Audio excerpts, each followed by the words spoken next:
tranquil, gorgeous, spooky, chaotic.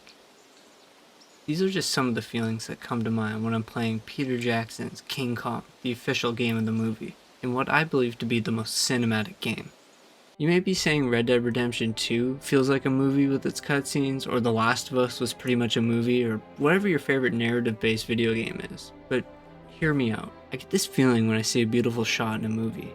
It gives me a tingling sensation in my body and visually pleases me. It's like eating my favorite comfort food, but for my eyes. And then I can't stop thinking about that shot in the movie. It lingers with me forever, and I constantly replay them in my head. Some notable ones that I just can't stop thinking about is the blood spilled on the floor in Twin Peaks Fire Walk with Me, the snowy landscape with the eyes and the backdrop from Quieten, all the paintings from Hanabi, every scene from Fallen Angels, and every scene from House, and just so many more that visually appeal to my eyes. The King Kong video game gives me the exact same feeling. The movie doesn't. But it's good in its own way, but I believe the game to be a lot more memorable and cinematic with its beautiful graphics and design, especially playing with the black borders on. It also inserts so many gameplay features that make the game for more of an experience rather than just another licensed first-person shooter. The first time I played a game that felt like I was actually playing the movie. But I'm going to get into all that and really delve into everything on why I think this is such a cinematic video game. But let's start off with talking about the movie that this game's based off of. Peter Jackson's King Kong is an adventure monster movie released in 2005, directed by Peter Jackson, starring Naomi Watts, Adrien Brody, and Jack Black. It's about a film crew making a movie exploring the unexplored lost island, Skull Island, which is infested with prehistoric beasts and a giant gorilla. This is the 9th entry into the King Kong franchise, and this is the second remake of the original, which came out in 1933. New Zealand filmmaker Peter Jackson, who directed Lord of the Rings and The Hobbit, and also Brain Dead, he was so influenced by King Kong as a child, he tried to recreate the film using a Super 8 film camera of his parents. After becoming an established director, he was offered by Universal to make the film, which he actually turned down at first, but was scared that some other director might fuck up the Kong remake, so he had to eventually take up the offer. But did Peter Jackson fuck up this movie though? Nah, I don't think so. I remember loving this movie as a kid, but after a rewatch, I still liked it, but thought some things felt a little off and weird. The movie had lots of weird tonal shifts where it felt and looked like a 90s action-adventure movie, with bright lighting and colors where the main guy has to save the damsel in distress. Then it was just juxtaposed with really brutal scenes of people getting violently murdered by the inhabitants of Skull Island. During one of the scenes, it had one of the weirdest slow-mo scenes that looked so overdramatic and weird. It kind of reminded me of a Mega 64 video where they do those slow-mo zoom-ins. Don't be racist. No, just stop. Some of the CGI is okay for 2005, but some of it looked a little whack. They definitely put a lot of work into the titular character Kong because he had the best looking CGI. So I want to get a little bit into the story of this movie, so spoilers for an over 20-year-old movie. The movie starts off with our cast of characters in New York City in 1933. The director, Carl Denham, played by Jack Black, hires Ann Darrow, Naomi Watts, to be in his movie, and she only accepts because her favorite screenwriter, Jack Driscoll, Adrien Brody, is writing the script for the movie. The movie's supposed to take place on a boat heading to Singapore, but Carl wants to actually look for a mysterious lost island named Skull Island, and through a bunch of mishaps they end up ashore of Skull Island, and the crew does not want anyone setting foot on this island. But Carl is so obsessed with getting shots for this film that he gets everyone out there and shit just goes south. Anne gets kidnapped by the island's native population and is sacrificed to a giant gorilla, King Kong, but Kong doesn't kill Anne and actually learns to love her. The whole crew goes through absolute hell of prehistoric beasts to save Anne from Kong and end up taking Kong down and bringing him back to New York City to show him off, but he crashes out, climbs the Empire State Building with Anne, gets shot down. What does it matter? Airplanes got him. It wasn't the airplanes. It was beauty killed the beast. RIP to a real one. There's a lot of stuff I skipped over, but I'm mainly going to focus on the game now, because the game keeps the same story beats, but does them in a completely different way. Peter Jackson's King Kong, the official game of the movie. Yes, that is the full name of the game. Developed and published by Ubisoft and was also released in 2005, but in November, which is almost a month before the movie was released in theaters. The game was released on the GameCube, Xbox, PC, and PS2, with a port later to the Xbox 360 and PSP. Now all these games are the same, just ported to different consoles with graphical differences. The Game Boy Advance, Nintendo DS, and mobile phone games are completely different. The Game Boy is a top-down view action-adventure game, kinda reminded me me of Link to the Past style gameplay. The mobile version is a side-scrolling platformer, and the DS one is more similar to the main console games, being a first-person shooter with some Kong gameplay mixed in, but severely lacking in gameplay and graphics. But the version I played as a kid was on the GameCube. I also later got it on the Xbox 360, but I went back and played it on the GameCube for this video.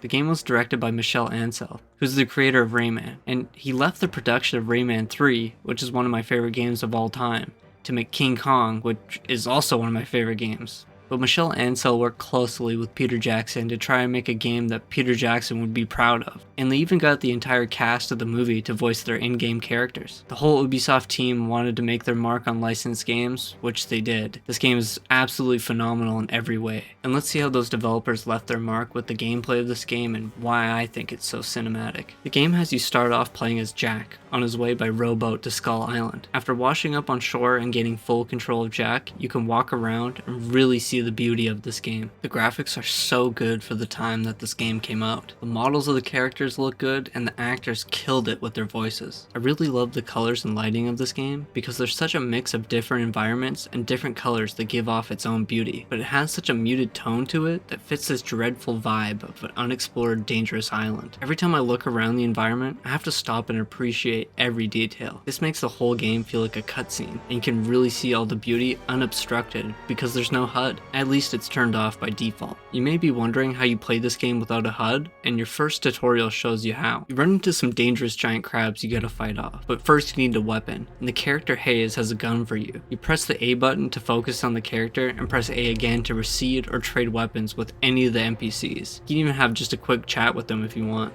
You alright, Carl? This island is fantastic, Jack. You can't see your weapon until you press the L button and then R button to shoot, and then to figure out how much ammo you have, you press Y, and Jack will say out loud how many magazines you have on backup. 2 magazines on backup. If you don't have any ammo, you can use spears or animal bones to throw at enemies. It's a little harder to aim with these, but you can press Z to point your finger to get a better aim. Making gameplay features that don't require you to use a heads-up display makes the game so immersive. This adds to the reason why I think this game is so cinematic. It makes me feel so immersed in the game and really puts me into this world. The captain of the boat, Englehorn, will fly an airplane to drop you off weapons and ammo. There are 4 weapons: a pistol, shotgun, sniper, and Tommy gun. You use all these gameplay mechanics to further your way into Skull Island. You run into some new enemies, giant centipedes that if you spear will actually stick to the wall, giant scorpions, and flying dinosaurs. If you get hit by the enemies, you only have 2 hits before dying, which makes combat scary but fun. Thorny bushes get in your way, which you can burn down by lighting spears on fire. This can be used as a weapon too if enemies are in burnable bushes. These giant spiders or bugs, whatever they are, get in the way too, and you can lure them by spearing a piece of meat or a bug and chucking it nearby. The same works with all enemies too. All the enemies of different species will attack and also eat each other, which can be used to your advantage. After working their way further into the island and losing track of Hayes and Carl, Jack and Anne run into the island's native population, where they're both captured and Anne is sacrificed to the titular Kong. I forgot to mention that in between chapters of this game, there's a really compressed video from either the actual movie or just some gameplay, and it looks so funny going from a really beautiful game to this really shitty looking video. After Kong makes his way off with Anne, Carl saves Jack and they make their escape. The next enemy to go up against is the Venatosaurus, which comes in 2 sizes. Small ones are easy to kill, but run up fast and can swarm you. But the bigger ones are a lot more dangerous and take a lot more to take down, which leads to a lot of running and hiding in caves and shelters to avoid these guys. After slowly picking these guys off, Carl is abducted by a giant flying dinosaur, which leads into the first mini boss fight. This has you attack the flying dinosaur as it swoops in for an attack, and also picking off some of the smaller ones around it. But there is one enemy in the game that you can't fight, and that's the V-Rex. This enemy is giant, and as Jack, you can only attack it to stun it, and maybe lure it away from the other NPCs. Jack can't beat these enemies, but Kong sure can. Because a little bit after encountering your first V-Rex as Jack, you get to control Kong from a third-person perspective as you platform by swinging and jumping across Skull Island, and then absolutely beating the shit out of giant dinosaurs. The combat as Kong is quite fun. You have your basic attacks and can mix them up from coming up above or using objects like trees or even other enemies to throw around. Kong can power up by banging on his chest, and then defeating bigger enemies plays like this satisfying little quick time event, like mashing the A button to snap a V-Rex jaw. The main objective while playing as Kong is just to save Anne from danger. Kong can then pick her up and use her to clear pathways too. The only other enemy that they add to the game for Jack is a green fish which attacks in the water, and a shared enemy of Kong and Jack are the native population of Skull Island. The majority of this game is played as Jack and the rest is Kong, which helps keep the game fresh. Even just the new enemies and the level design keep the game fresh enough by itself. I feel like this game doesn't get boring at all. After a long journey, Anne is saved by Jack, and the crew are able to escape, but Kong is pissed that they stole Anne. But after she was reunited with the full crew, they had enough weapons to take down Kong and bring him back to New York City. You then as Kong break from your shackles and get to tear shit up in New York City, which leads you to grabbing Anne and climbing up the Empire State Building. You fight off airplanes until you lose enough health and finally fall to your death. There goes my hero. Watch him as he goes.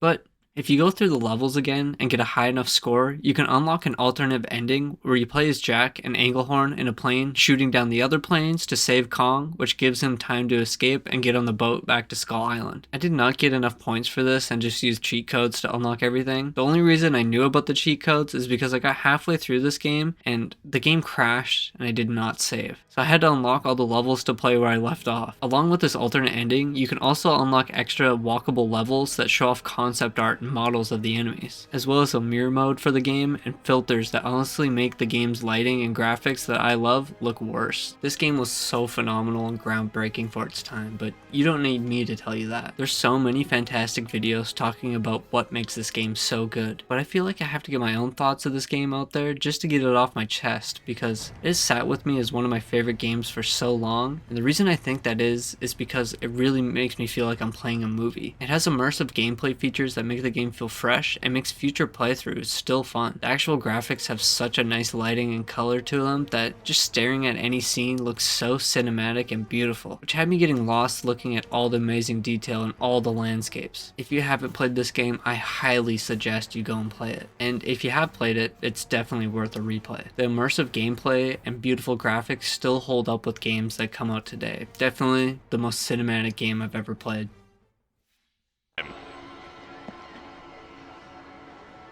It wasn't the airplanes. It was beauty killed the beast.